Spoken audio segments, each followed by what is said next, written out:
ya TF4 nyina aha esama makwa aba de mobile fly FM fly TV GH so prem tobre ato ewe ye kasa fidie so emraso sensema hora ya aboabo no ye de ebesom ye na TF4 kasie etwegu ewo abefu ntintan fidie kese ne so uko Facebook fly TV GH uko YouTube fly TV GH na afi uko piemu ewo TikTok so a fly FM GH ewie Insema hure kwa nini anim ni bi ene Dr. Nyaho tamaklo enso ede sensem bia betudwa efa ne galamsey e koso Ghana hai Obeti wakase mu se Fankatuni ema NPP amayoko no Dr. Alhaji Baumia ede atudwa se Afia bato ya ye babetue enye ntokwa na emom asumdwe nkoa ena ye nyina ye mpre Amanfa wa aguna East Mansininim anu dem esan dumso enti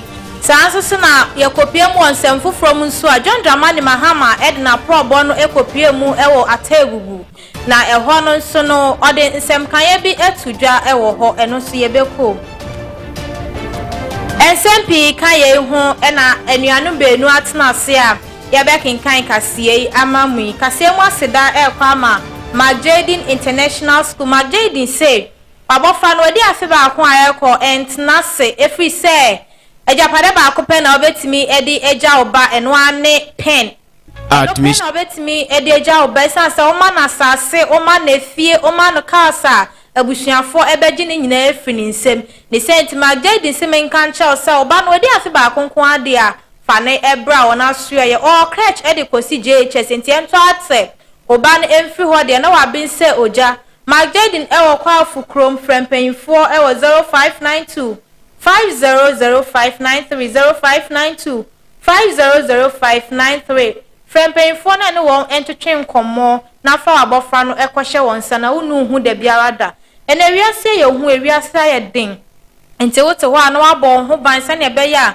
obi emfa osekan enwa na nka na we ho ban de na mekanfo na oja the black powers e na amao ana oja si yade ni bi wo ho a wo de wani so no be ka se we de hunamu yade na so na honhom ni ye ko etia ni sent na oja say ye stroke bi na atna so a che ahobambo na opemature protection ana se oba na se be ma obeda obe sorry no night se ni obi ne wa ba beda spiritual marriage ana se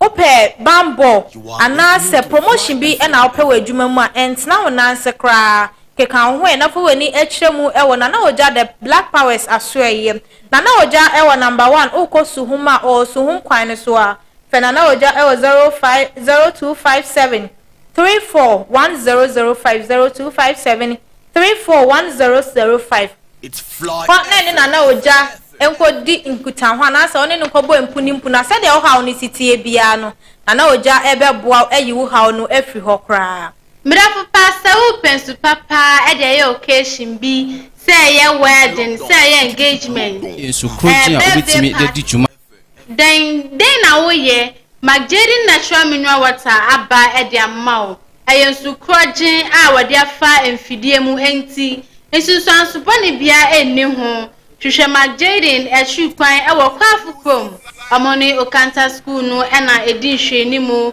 Ubetimi afromu ewo 0205 225 477 0205 225 477 Sawu per data bundle papa dia and then one the general enterprise say our non-expiry data bundle into here upe biano kakra bia wo hu biano ebeso inti hwehwe chi kwan ewo kwafu chrome afubetimi afre the general Our 0597239862 0597239862 Enyuma kwai Adaroma ene soya sisi kafem ema ye bekin kan kasie ema mui medin Ohenmaa efia be efi ena fe Nyarko Abronoma Yenshe kasie na se efenfri amayosemu ene ye sha ase de anemdemo elko NPP amayosemu Nano mu ena vice president no sanso eye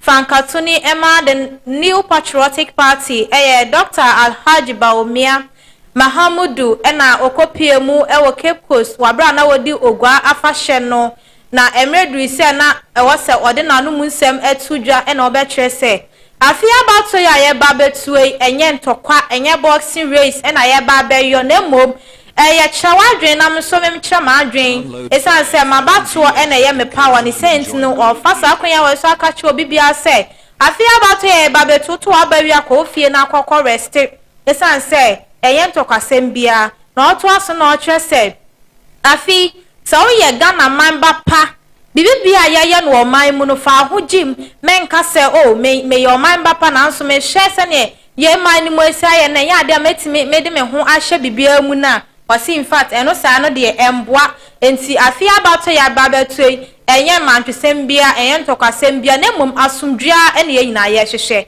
na me okasa ne nsem sei na odi tudwa. I would also like to take this opportunity to address the upcoming elections. Elections are a cornerstone of our democracy, a time when we exercise our right to choose our leaders and shape the future of our nation. It is a privilege that should never be taken for granted. I urge you to engage actively in the electoral process. Remember that elections are not just about choosing leaders.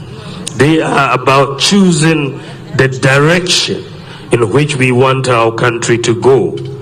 It is your opportunity to advocate for the issues that matter to your education, employment, healthcare, and the environment.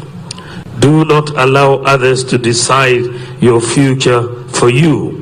It is in your hands to take charge of. Moreover, I implore you to embrace the values of peace, tolerance, and respect during this electoral period. Let us reject violence and divisive rhetoric. Instead, let us engage in constructive dialogue and celebrate our differences as a source of strength. As we Oniponka say mampenya be de chire no sanso fankatuni ema the New Patriotic Party. Dr. Alhaj Mahamudu Bawumia enum asemni. Yen free NPP amanyoko ni sensemu na mefamu enko galamse sensemu.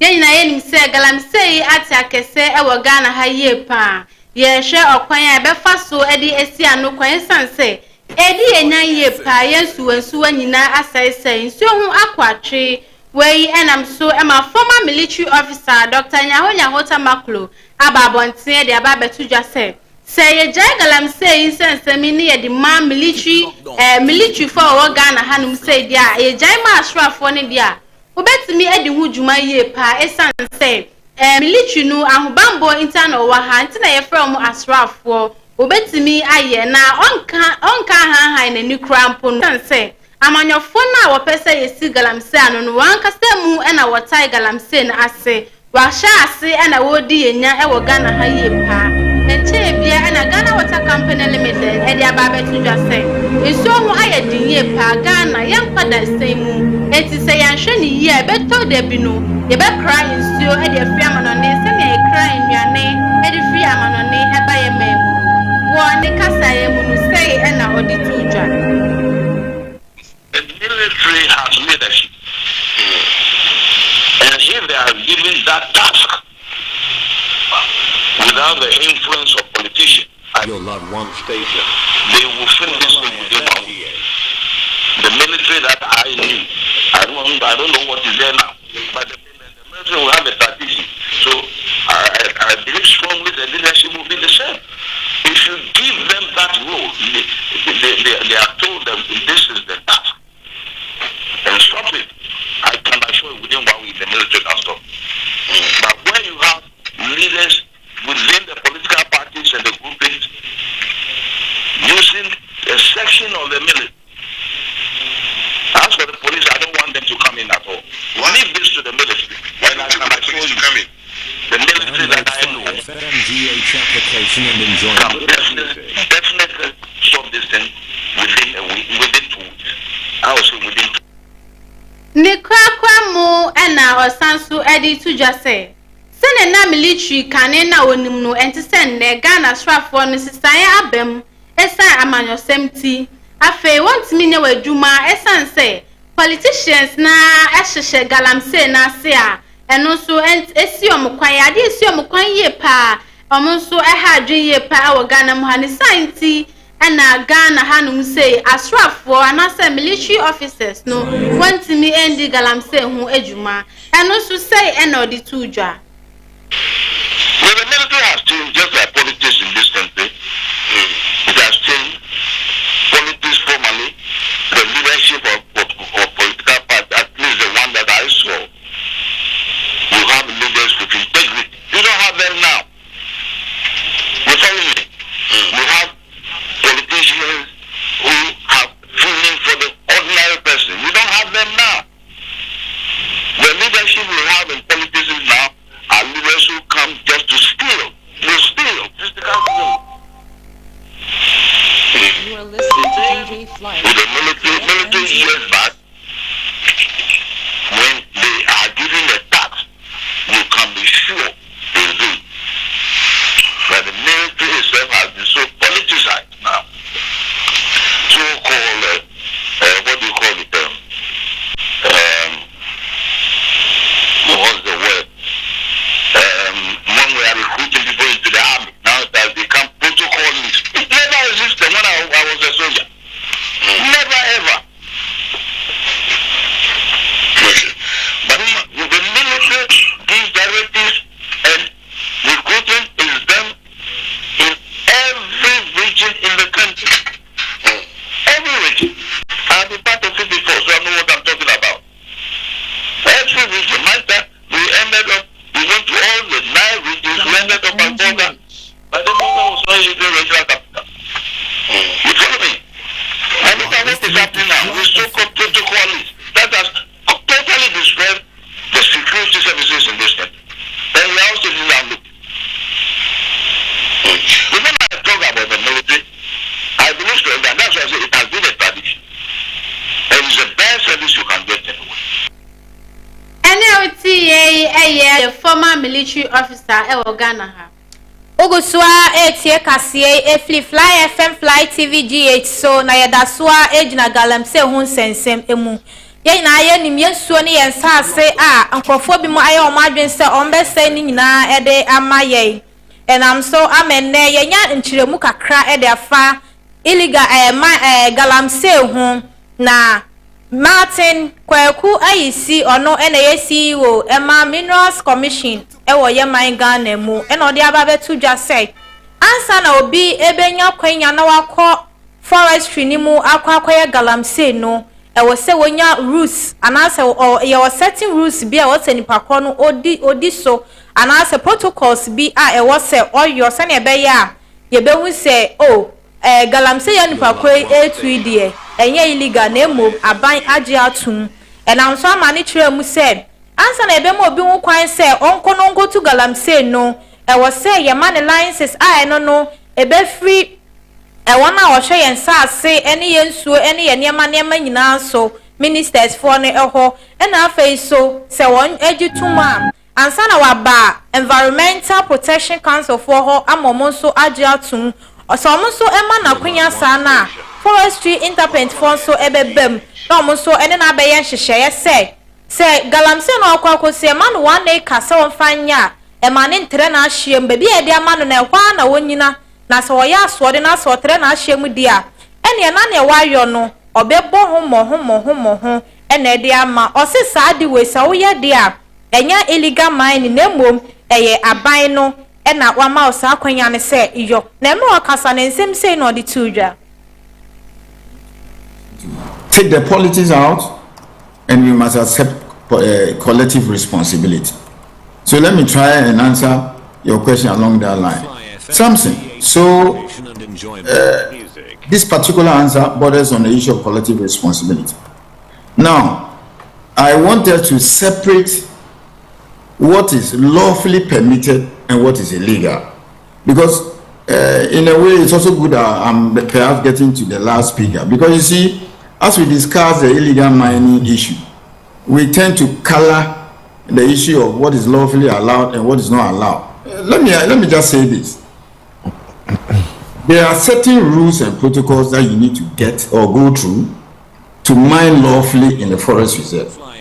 So, for instance, and it's important that I explain this. It's important because I'm seeing a lot of confusion out there. People are making statements that are not right. So we need to clarify that. So, number one, before anybody can work lawfully in the forest, you need some kind of a license signed by the minister acting on the recommendation of the Minerals Commission. Very important. You need an EPA permit, an environmental permit from the Environmental Protection Council. You also need a forestry entry permit. And then on top of that, you even need to sit down with the forestry and have an arrangement. So, for instance, if you're going to destroy an acre, you need to do an offset and replant maybe 3, 4, 5 times. It's important we understand this. So, something to the extent that you don't have any of these approvals or authorizations, anything that you do there is illegal. We need to understand that first. I'm saying this because nobody is talking about what Newmont is doing at Jendua Pebble Forest Reserve because they have all the protocols, they follow all the rules. Nobody is talking about that. Number 2, we've been mining in the forest reserve in Awaso area bauxite since 1940s. If you like, the Second World War. Nobody discusses that. And then even Chirano also mines in the forest. Why am I saying that? Why am I giving these examples? That is not to say that I'm denying the fact that illegalities are there. I mean, what we are saying is horrifying. So you take Newmont, you take Chirano, you take the other. Oniponka say, Mr. Martin Kweku AEC or no CEO Emma Minerals Commission ewo Oman Ghana mu. Ne kwakra mono Dr. George Manfo and so Edibetwa also said, say boy a homodian na se jai galamse illegal mining no na say ye forestry nsu no ye hwemu kinana ye jeja sanya mana emboa na in fact no so beboa ama within 5 years no niema ya hwiri nyina no ebesan ayeye yensuo yensa ase yenua nyina no ni nyina so ebesan asine dadam ti sene na etie kanena ono so to aso say yes, if we stop, the river can recover sufficiently well.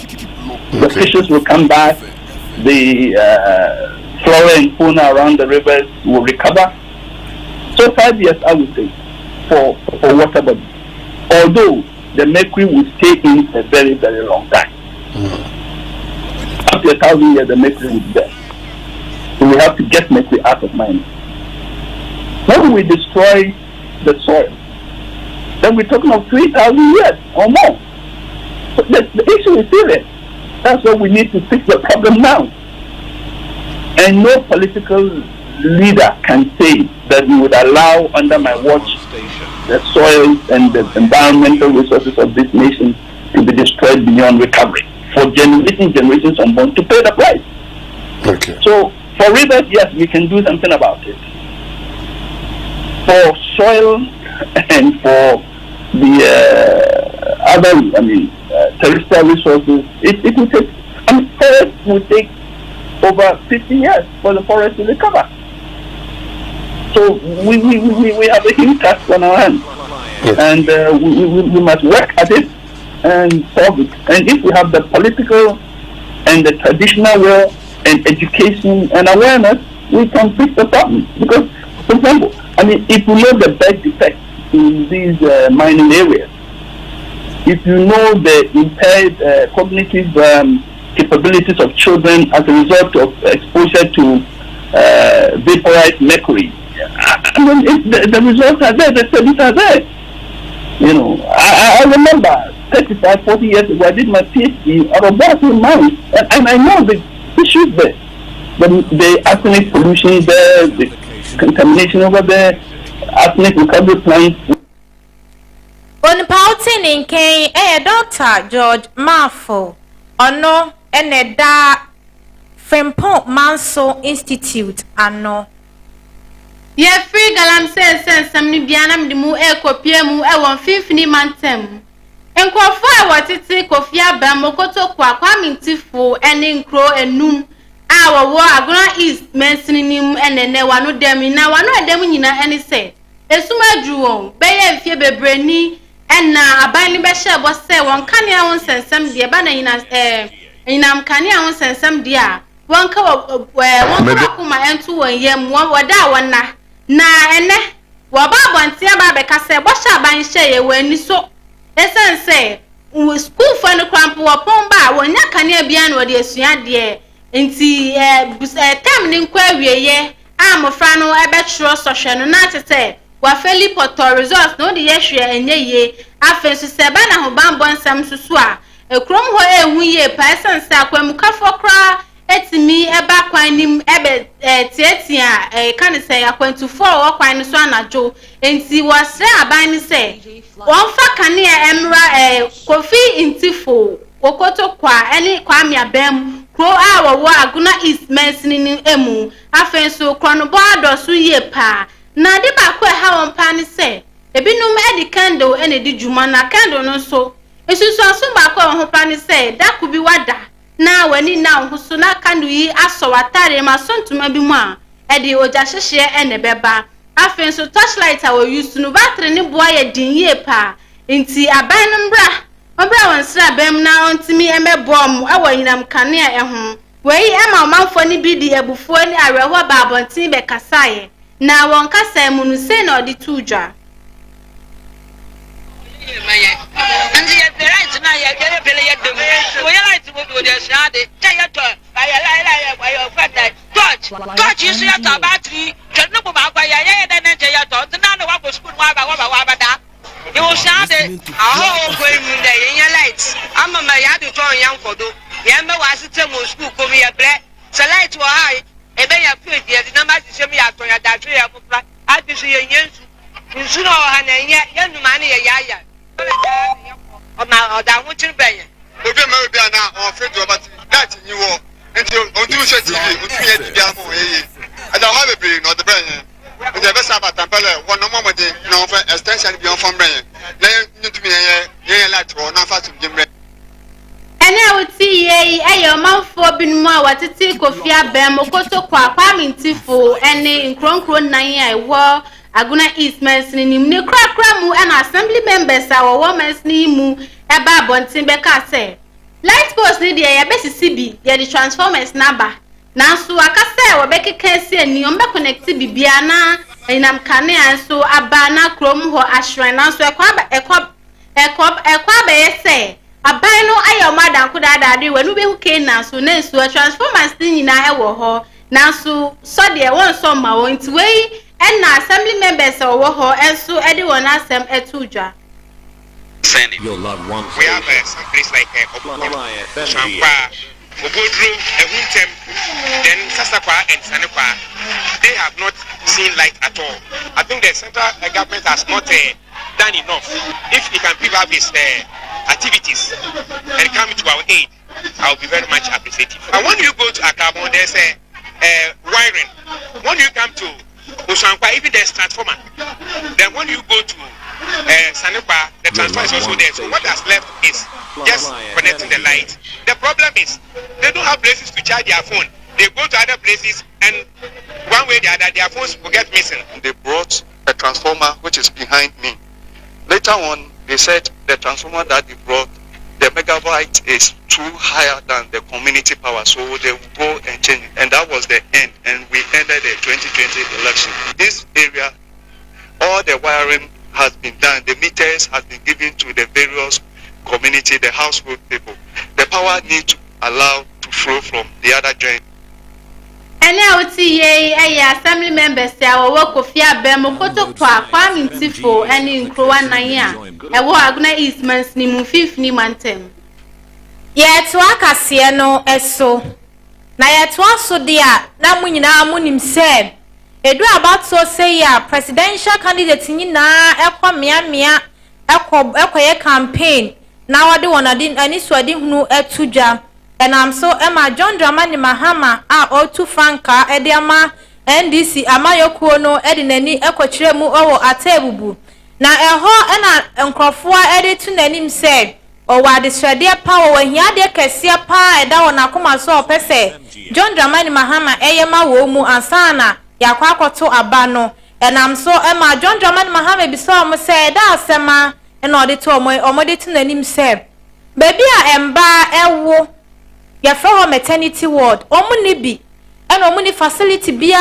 oba edu na awo time so akwa a omo betimi e de ahye no enti anka be anka John Dramani Mahama embra won sra ba mu na omeye wona adoye omeboa wo mu na ompe edan ba kope kura no besi e de ama wo mu na wode ayo wode aye emba ho adwuma enu mo mbeboa enam so ema John Dramani Mahama edit won anim say you Madisha dia no maka na metie na sopa mu enam so ema John Dramani Mahama friend ne na fufu a omo bi kakra wo omo nsem ena ode toto won anim ena ma won so e de won de kakra e kan ono so dia wanya ho ema na peja facility no e de asi ho e de ama wo mu na wo wie yen so no waba no ho modern a friend bia owo amanone na se ne friend any bo ade ne so no si oh John why ade ne why ye de edi twam kura obi antimi nya ne why ye na enam ne why ye nti no menso kakra me wo e de ka hunie empa a ma emba ebe wo mo beda so no me provide ni nyina na afi mama machine a obi ebe kwa wo so a ye de ebe hwe no ne ye de ama ayi abofa se na ebe ya obetimi awo afa no ho na wasen afa ne ba no so no masan e de ama o enti ento asabusumi ya enkwa wiye no ne ma ni nyina eba beduru e wotema na wakọ akọje na ma John Dramani Mahama e di nsem we nyina etudwa ne nsem sei na okan ye Mesa efre akukudamfo bi a menim se omuboto mu edo kakra na mejeje kakra mede ka ho na kakra ya peja maternity ward nesi ho madam fo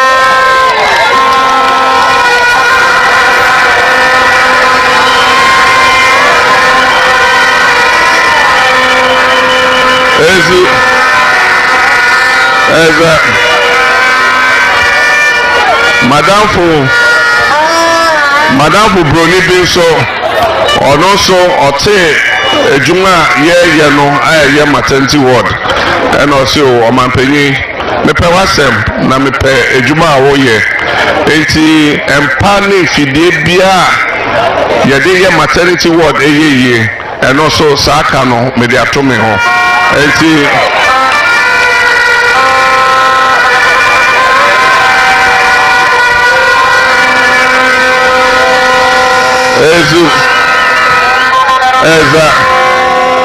Ezu enti mene mo kase wato san fidie de mpani nyina bibia ye de be egu maternity ward mu a odi ato ship mu a me kase bosomia ye wo mu yi ebebe ye na enyomo no edu tema a ye be yi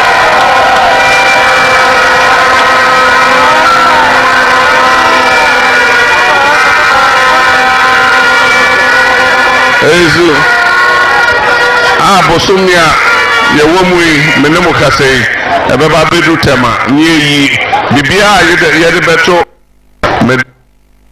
Onipa oti ni nken eye Frankantuni ono so esaye kanema mpanyi edema the National Democratic Congress John Dramani Mahama enimu asemnie ya to akaseba no so dia Yenko AMA constituency asene manso across to abato mpesia so na MP wo ho honorable George Kwame Abuaje dan enduma pa MPP aban ne ba ye wa beye na sansem we nyina odi tujo wa bra na across fo wo hima foforo na Abuaje wa domina a otoso miensa na adwabo ase na odi tujo se MPP aban ba ye Iputu nyuma pi waye ewo AMA constituency mi che asene manso across so abaso mpesua so ho no kaka se across market na across jom kese ne krampo MPP aban so ana odi si ye ne ama awufo no binum etimi tonton nyoma de hwe wo mofra suku na wasanso enya bi edecom ano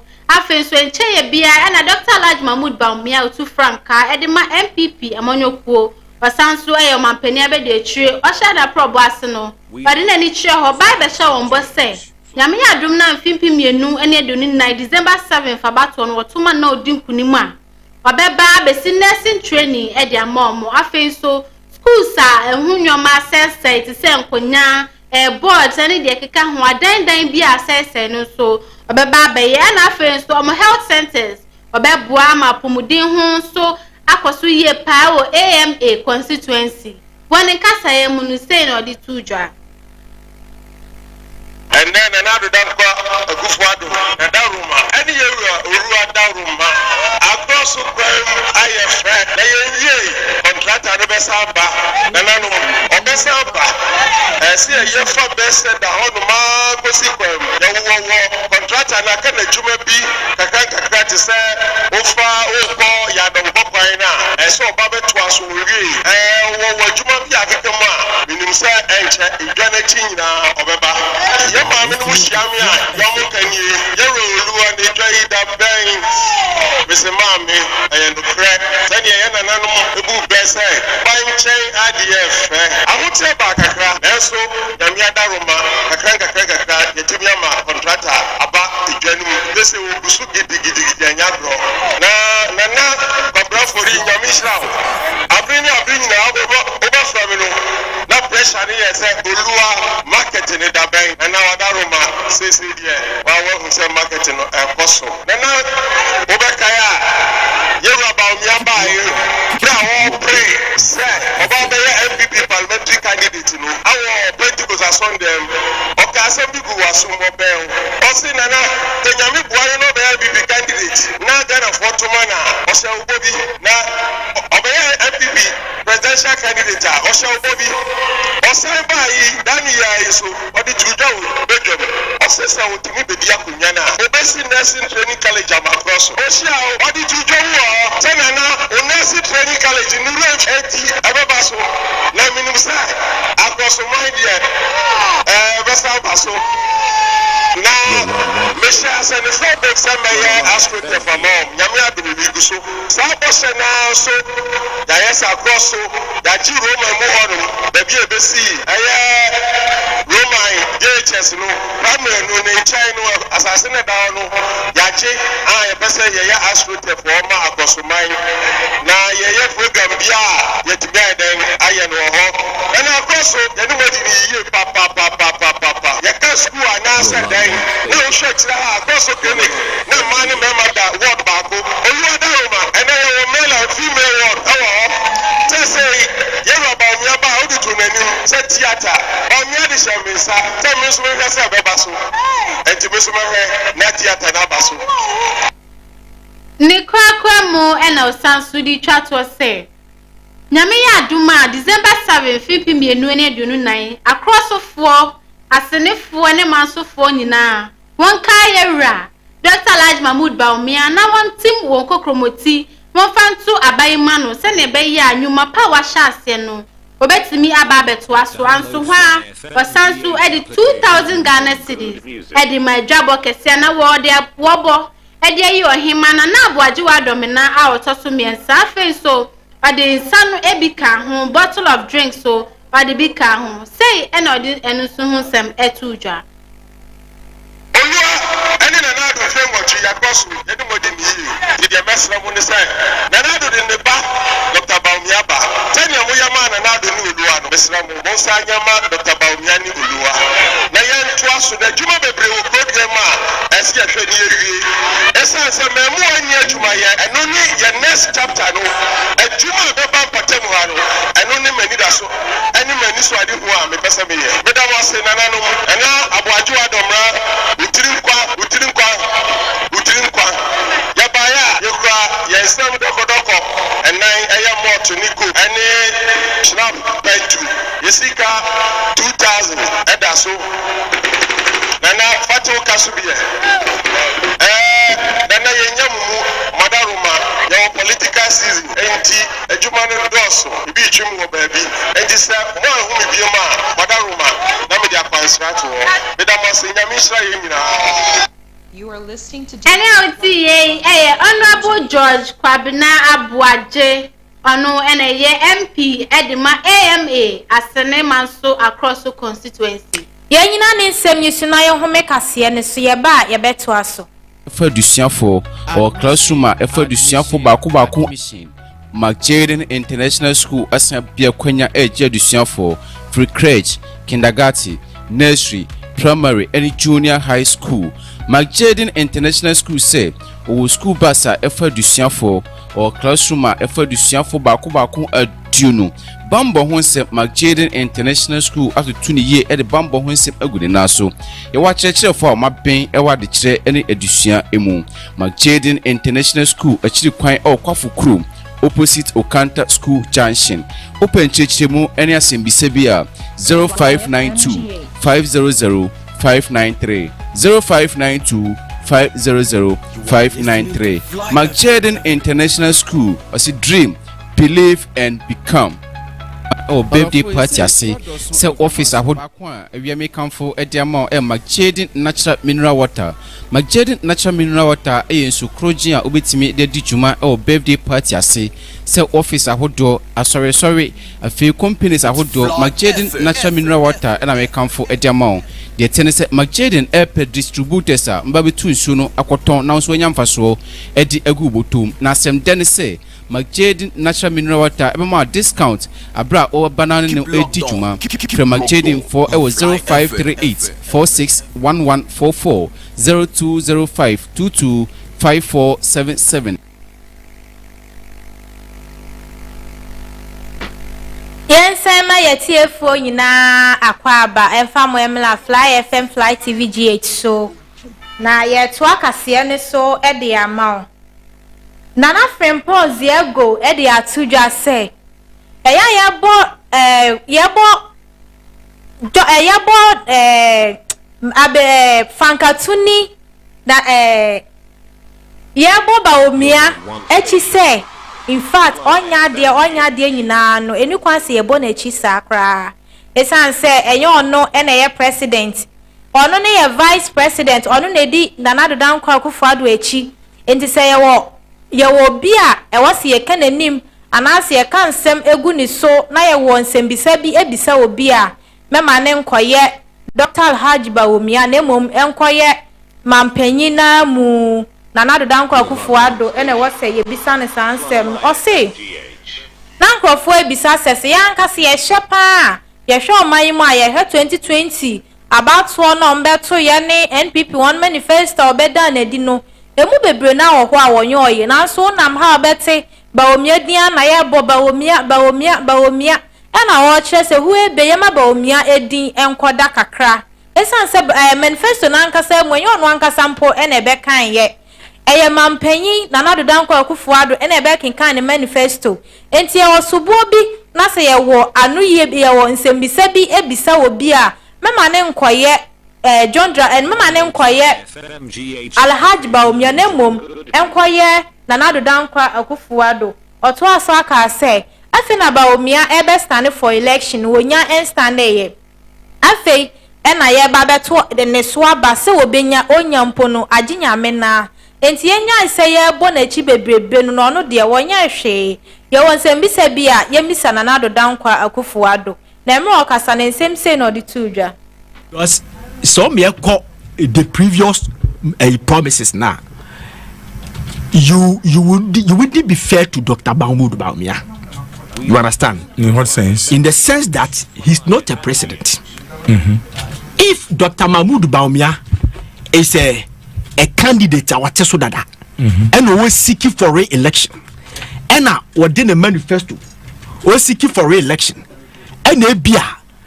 What's the new manifesto diaba about one team for failure the other ones na do you understand and no na bia ye betimi aka ho asem but today yet I can say he's not a president and on true manifesto the manifesto that you were reading the previous ones is the Kufuor Ado's manifesto. We have to get it right. That is governance and the policies. So what I'm saying is see a promises are na you could be a na mwa converse Onipo aka say na Nana Frempon Ziego ono na wo kire mu se Bawumia